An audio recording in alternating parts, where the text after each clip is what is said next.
So I'm just getting ready for bed. Just crawled into bed and my room is nice and cool. My teeth are nice and clean. And so am I. And I wanted to share with you some beautiful facts. Some of the most interesting, most amazing, inspiring, awful, maybe terrifying, maybe consoling facts about the universe that we live in. It's immense, perhaps infinitely so, and we only see a small portion. The part of it that light has been able to so far traverse.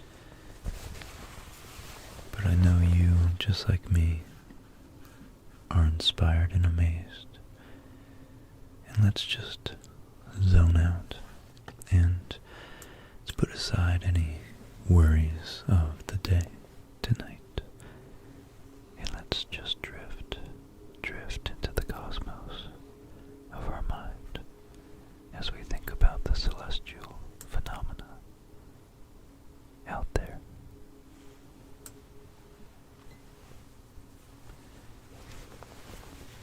Speaking of out there, every single time you look into the night sky, you are looking back in time.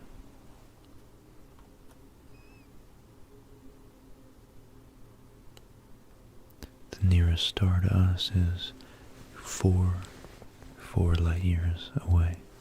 So that's 4 years into the past. Most of the universe is over 2 million years old for us. 2 million is the age we're looking at Andromeda at. So, for all we know, 1,990,000 years ago, the massive black hole at the center of Andromeda could have exploded, and we're merely waiting for that light to reach us.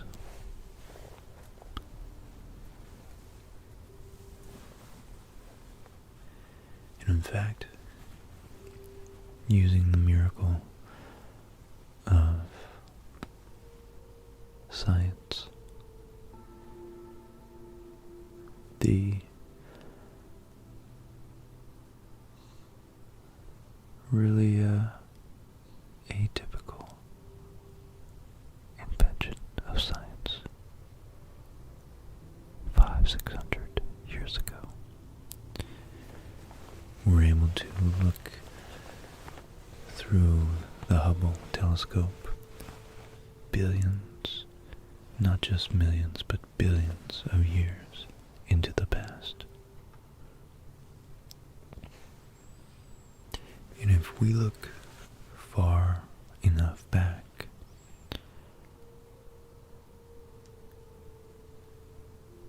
we can actually detect the cosmic microwave background. After the Big Bang, the universe was unimaginably hot. So hot that protons, individual protons and neutrons that make up the nuclei of atoms, hadn't even cooled and coalesced.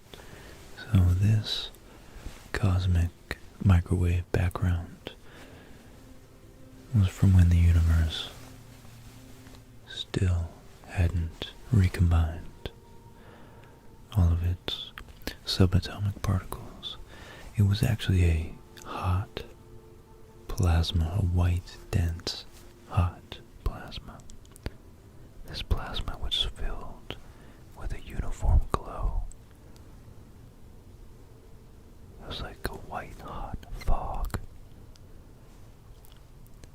And as the universe expanded, both the plasma and the radiation filling it grew colder.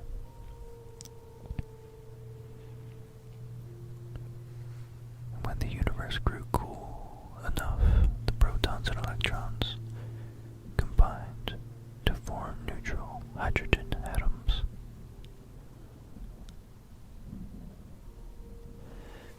But unlike the uncombined protons and electrons, these newly conceived atoms could not absorb the thermal radiation, and so the universe became transparent instead of an opaque fog.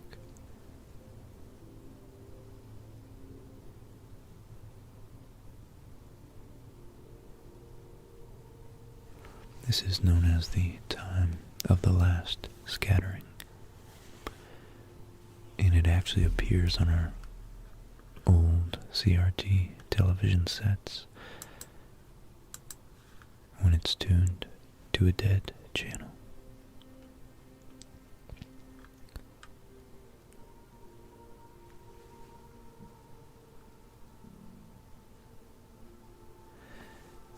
Another interesting thing is astronomers have actually discovered the largest known diamond in our galaxy. It's a massive lump of crystallized diamond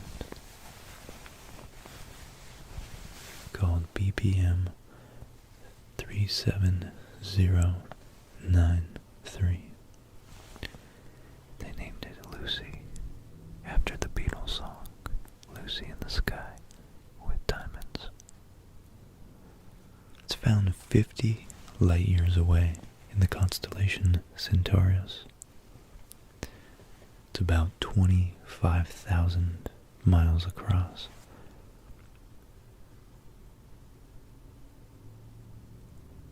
So it's actually much larger than Earth. And it weighs in at 10 billion trillion carats.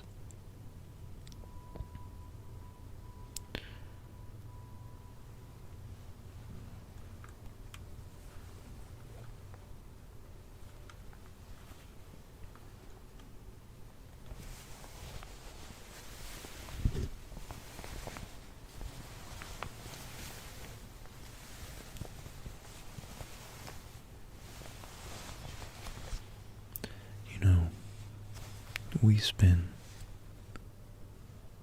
electrons spin,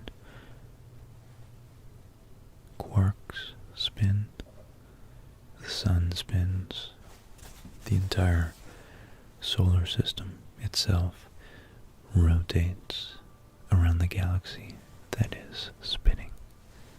But the fastest, the absolute fastest thing in the universe that spins are neutron stars. And pulsars are actually a particular type of neutron star that emits a beam of radiation which can be observed as a pulse of light as the star spins. For a long time, astronomers thought that these were actually artificial beacons, lighthouse, signposts, navigational beacons for transgalactic or interstellar aliens to organize their bearings around. But as we've begun to observe a little more in depth, we've realized that these are naturally occurring phenomena, but nonetheless, even some of our satellites orient themselves in space using these very ostentatious physical celestial phenomena.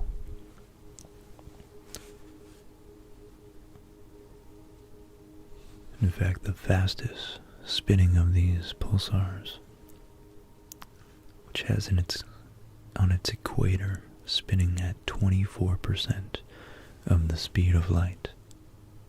God, that translates to 70,000 kilometers per second.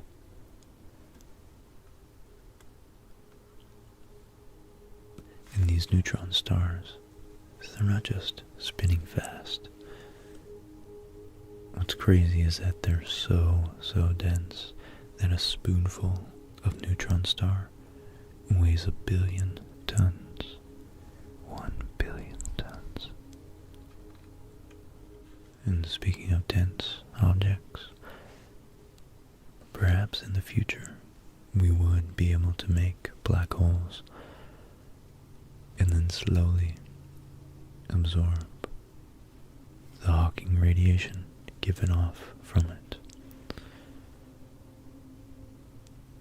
If we were to collapse the entire mass of our Earth down to about the size of a marble, it would collapse in on itself eventually to become a black hole. One thing that's really, really cool to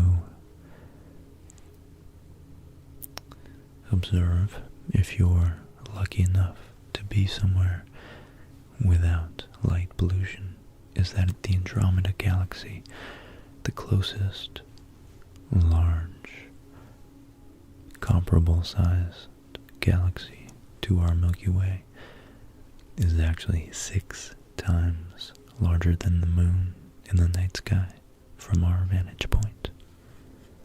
6 times larger than the moon, than the full moon. And it's still 2 million years away.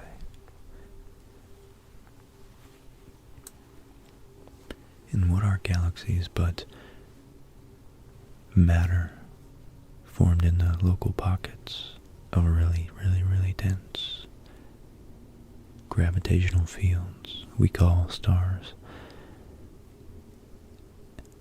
And when these stars explode, after they've been fusing atoms for billions of years, many times those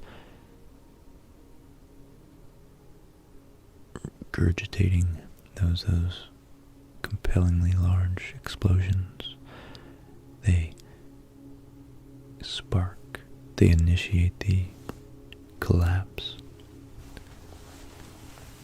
of new nebulous clouds into flat rotating disks that eventually condense into new stars. So out of these new stars, most of the masses, these nebular systems, most of the mass is reformed into new stars, but some of them are formed into planets. And those planets, on those planets, biology like ours has formed. And because the universe initially formed the most rudimentary element, which was hydrogen and helium, both with 1 and 2 protons in their nuclei respectively, all the other matter, carbon, oxygen, iron, phosphorus, potassium, all the larger ones, everything else was created in those stellar explosions, either nova or supernova. And therefore 90% of our mass is in fact stardust, because all the elements, except for hydrogen and helium, are created in stars from being fused. I think that's fantastic. And the 10% of our body that isn't star stuff is the most ancient 14 billion year old elements that were first coalesced after the universe cooled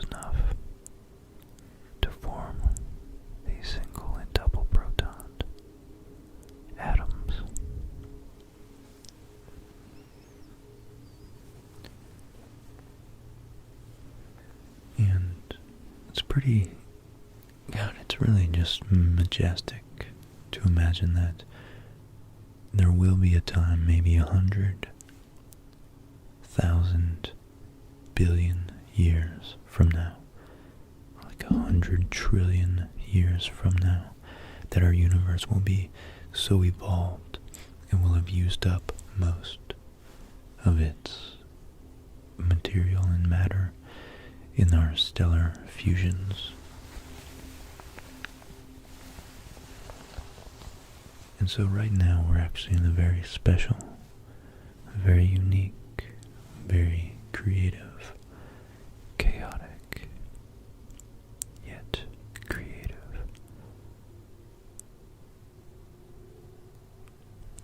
point of the universe. Stars are being formed every day, and some astronomers' best estimates say that nearly 270 million stars are created every single day. Every single day.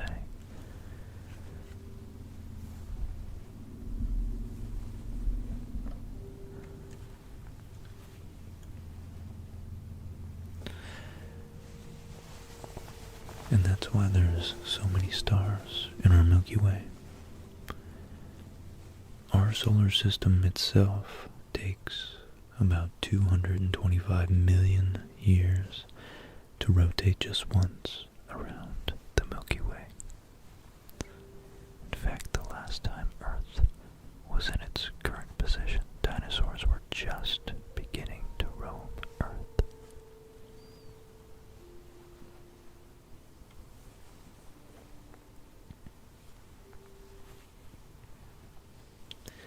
We always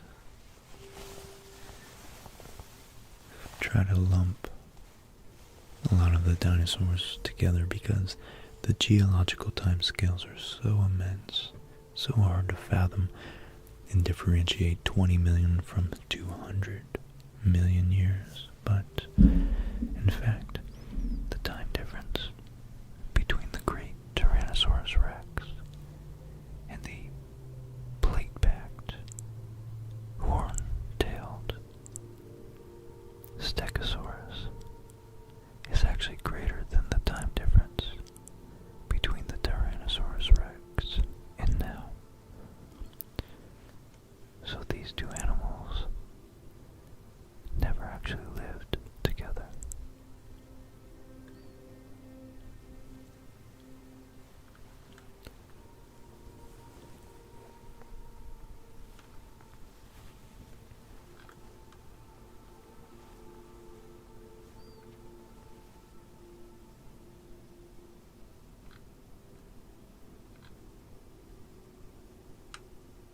I think just the sheer immensity and mysteriousness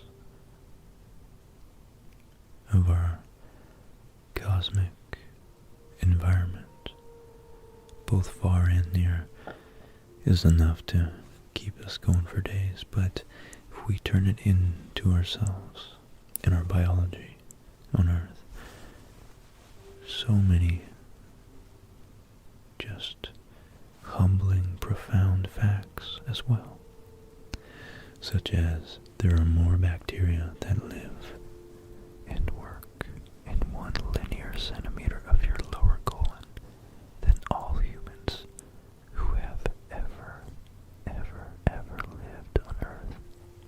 In fact, it seems like by mass we're mostly bacteria, which makes you think just how dependent we are, and just how complex our biological and biochemical structures are.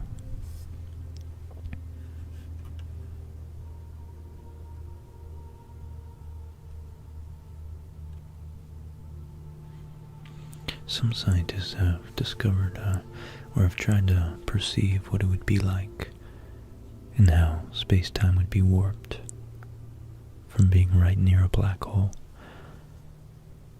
And it turns out that if you could look out from inside a black hole, you would be able to not only see the entire universe in one small patch of sky, but you would also see the own back of your head.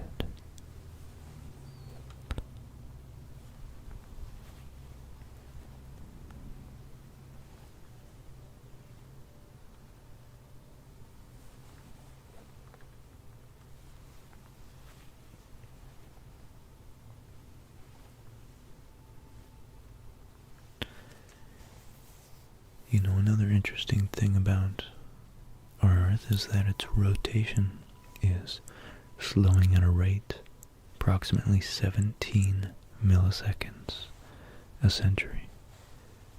And the length of the day for the dinosaurs was actually closer to 22 hours.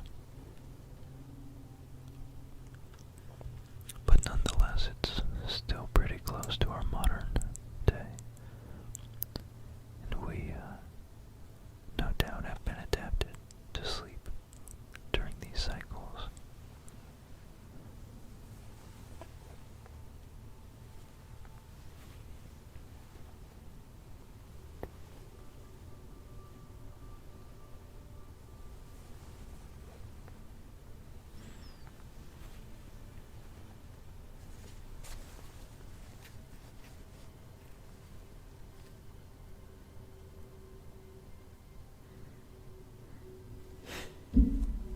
Here's a fact. A funny fact about time. If we had a sufficiently powerful and precise telescope to be able to look at a mirror placed not 4 light years away like our nearest star, but 22 light years away, we would be able to watch the Apollo landings on the moon in real time next year.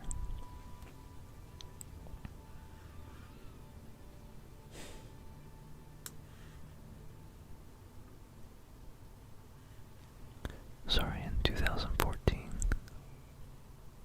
That would have been 44 years after the 1969 moon landing.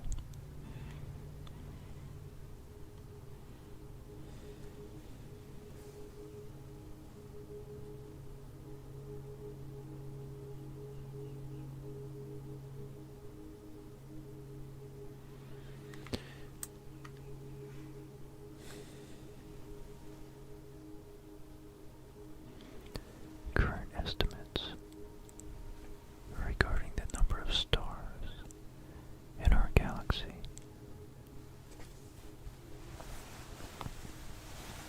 are up to 4 billion stars and up to 50 billion planets. So if even 1% of those are in the Goldilocks zone, there's possibly over 500 million planets. 500 million planets in our galaxy alone capable of supporting life.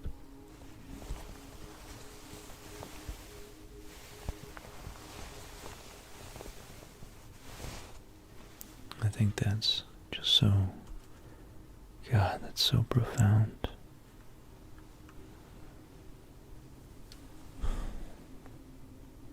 Wow. You know, given enough time, hydrogen begins to wonder where it came from and where it is going. I love that.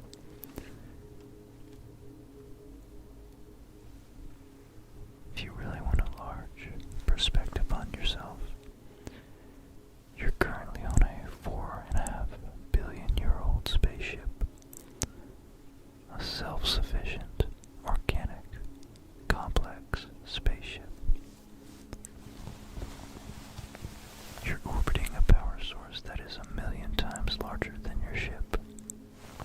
I think our consciousness was developed out of a sense, an urgency, a need to filter out extraneous information. And we are able to hyper-focus on the things that matter, like our social groups, and taking care of our families, and hunting, and then perhaps using tools, and the abstract concept of tools slowly evolved. All that's to say that we can't possibly conceive of everything in the universe, but we're doing a pretty darn good job of it so far.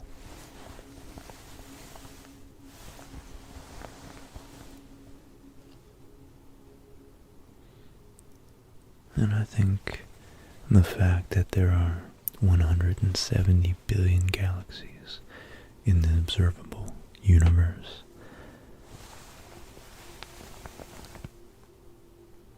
lends some credibility to the one of the things we can perceive is that there may very well be much more life out there. Undoubtedly, there must be other single multi-celled organisms like bacteria, but I have a feeling that there is indeed consciousness out there. I really do think so.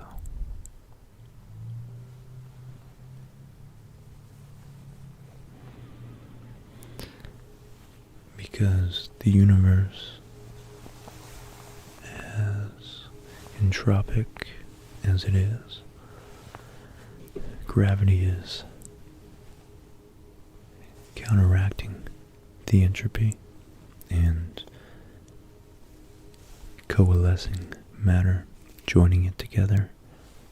And there's very interesting things like our brains that have evolved, and they've evolved to such an extent that they're able to think about how they've evolved.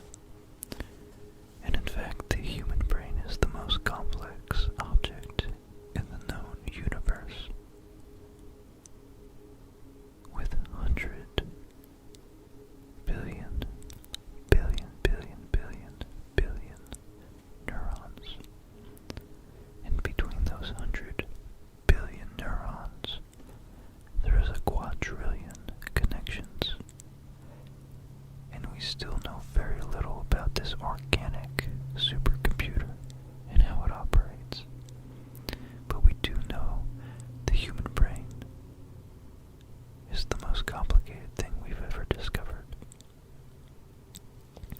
It gives us the power to form language and culture and consciousness and the idea of self and the ability to learn, sleep, dream about what we've learned.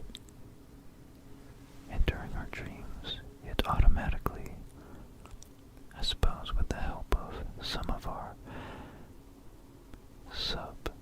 subliminal conscious actions and decisions we make in dreams, helps us filter out and sift through and sort and organize the day's events to retain all the valuable lessons learned and information gained, and discard all the trivial, superfluous nonsense that we don't need tomorrow. And we even have an inbuilt model of gravity, which is pretty useful.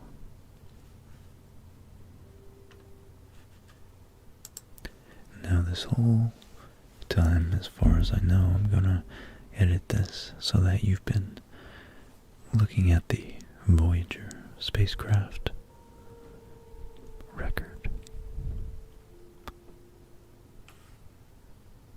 In the Voyager spacecraft, well, there's actually two. And NASA engineers actually considered more than 10,000 possible trajectories for these spacecraft, because this is our first attempt to reach out into the unknown and try our best to put our best foot forward and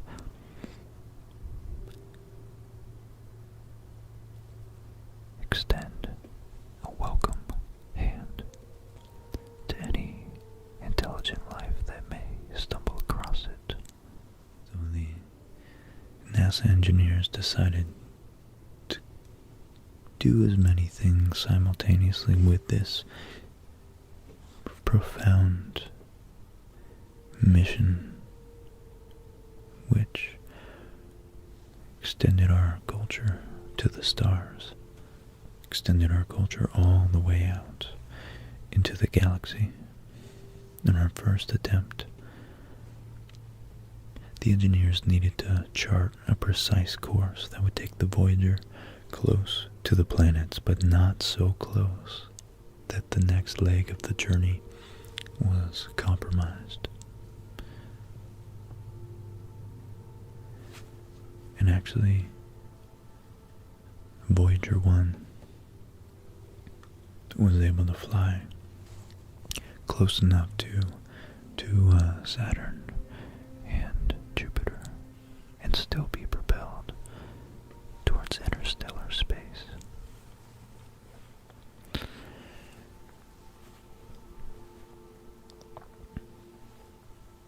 Now, in order to offer a sense of Earth's culture to any spacefarers, we at NASA included a 12-inch gold-plated audiovisual disc on the craft, dubbed the Golden Record. This disc contains a variety of content that was chosen by a committee chaired the late Carl Sagan. The disc includes photos and drawings, spoken greetings in many languages, and music, and other natural Earth sounds. For the convenience of any alien life form that discover the golden disc, NASA included a cartridge and needle for playback. However, the extraterrestrials will first have to figure out how to build a record player and a speaker. Including that technology would have added too much weight and bulk.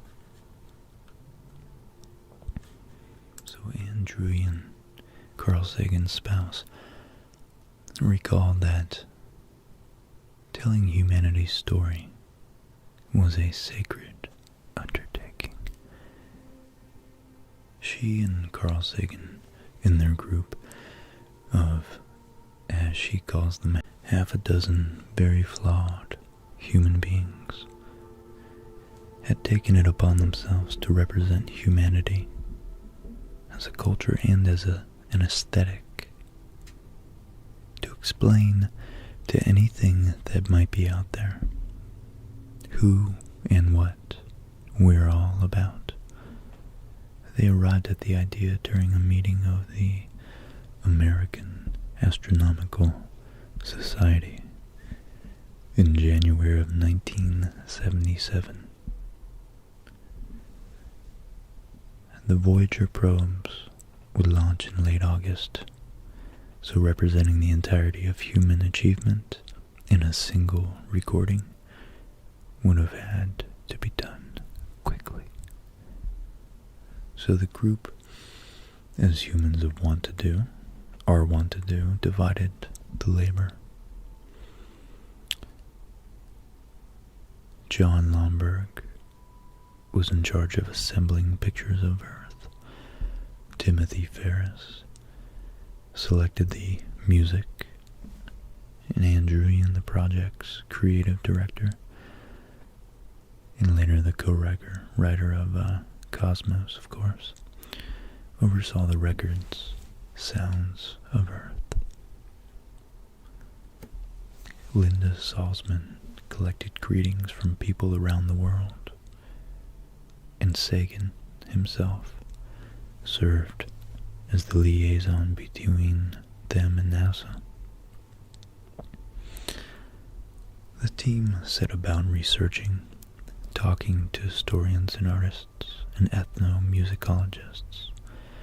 They reached out to political groups, documentarians. They recorded humans speaking, and among them, in perhaps the record's most iconic track, Sagan's young son sang, "Greetings from the children of planet Earth." Greetings from the children of planet Earth. The result was a time capsule that was, and still is somewhere out there in space, much more suggestive than summative. Humanity's cosmic mixtape.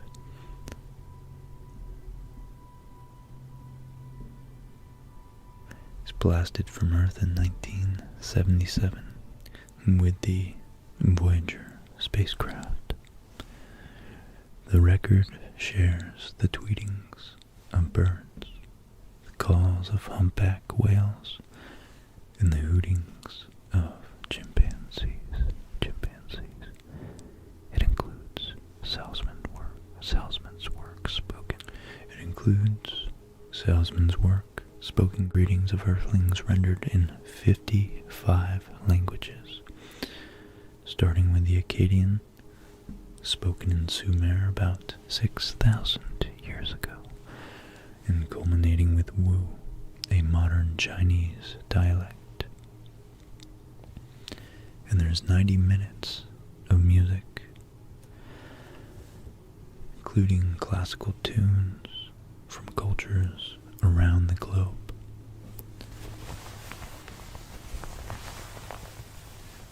And this includes the first 2 bars of Beethoven's string quartet, which sounds like this.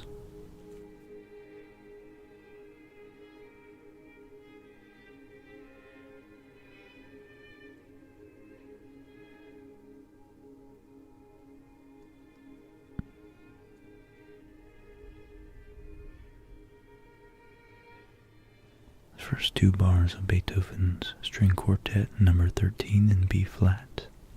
So the golden record is encased in a protective aluminum jacket, along with a cartridge and a needle. And both include symbolic instructions explaining the origin of the spacecraft and indicate how the record should be played. And ideally, the record is played at 16 2/3 revolutions per minute. The logic of all this is simple. It will be tens of thousands of years, if ever, before either Voyager can make a close approach to any planetary system that lies beyond our own. The spacecraft, as Carl Sagan puts it, will be encountered in the record player only if there are advanced spacefaring civilizations in interstellar space. So on the round circle, you can see it's actually binary code defining the proper speed. 3.6 seconds per rotation to turn the record. Each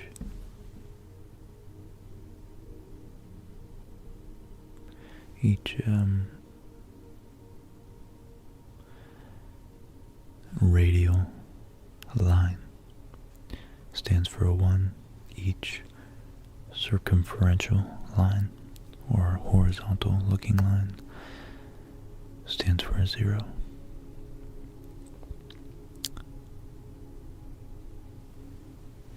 And the binary code to turn the record. And the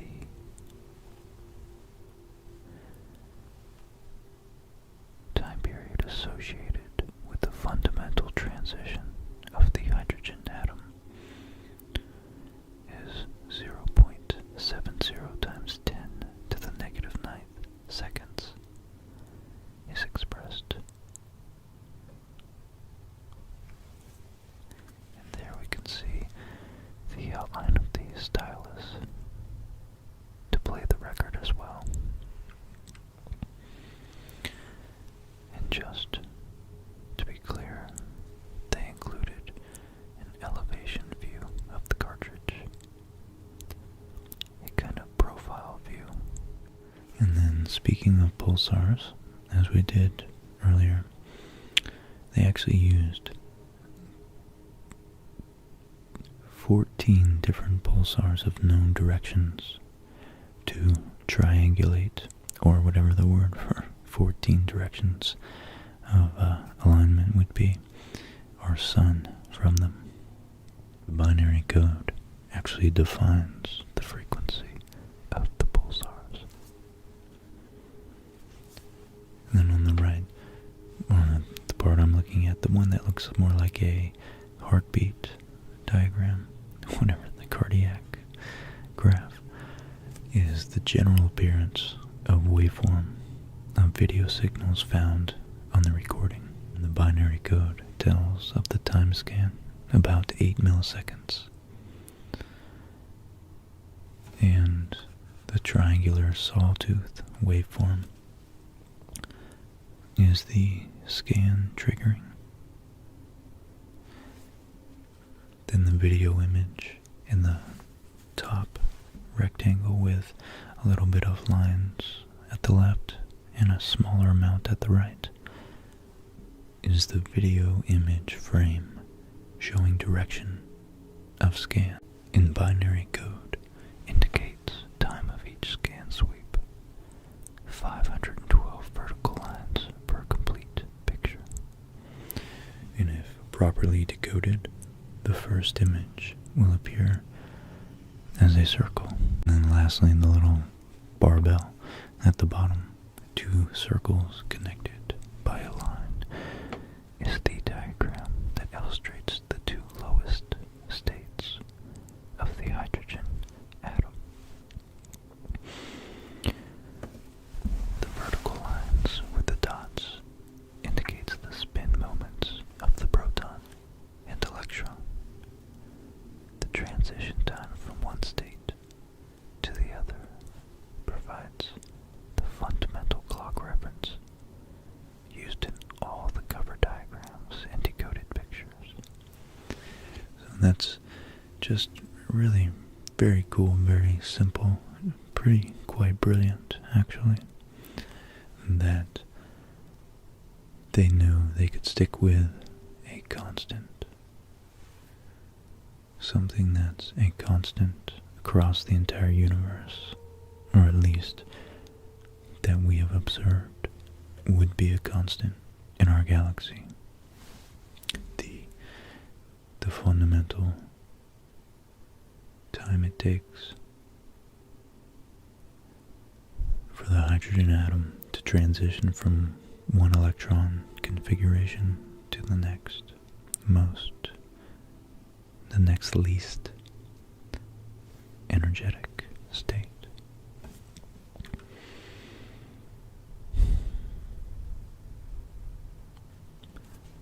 So the golden record carries more than English words.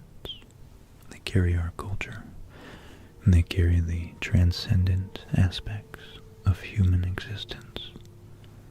The art, the beauty, the ache, the joy. They offer what we have and what we are up to, and what we are to the cosmos. to anyone who might call the same space home. Jimmy Carter's soundbite put it nicely. This is a present from a small distant world, a token of our sounds, our science, our images, our music, our thoughts, and our feelings. We are attempting to survive our time so that we may live into yours. Wow, it's beautiful to literally speak to the future. And I'm gonna leave it there. I don't think I could do any better than that. And I hope you guys are feeling nice and relaxed. I hope this really centered your sense of being and sense of self and sense of place and time and space. We are in a vast, mysterious cosmos, but we have each other, we have our history, and there's so much of it to explore and so many shelves of books to read through. As Nietzsche put it, the human life is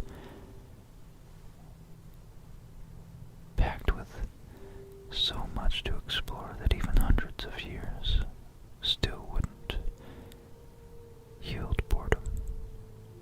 And I think that's true. I think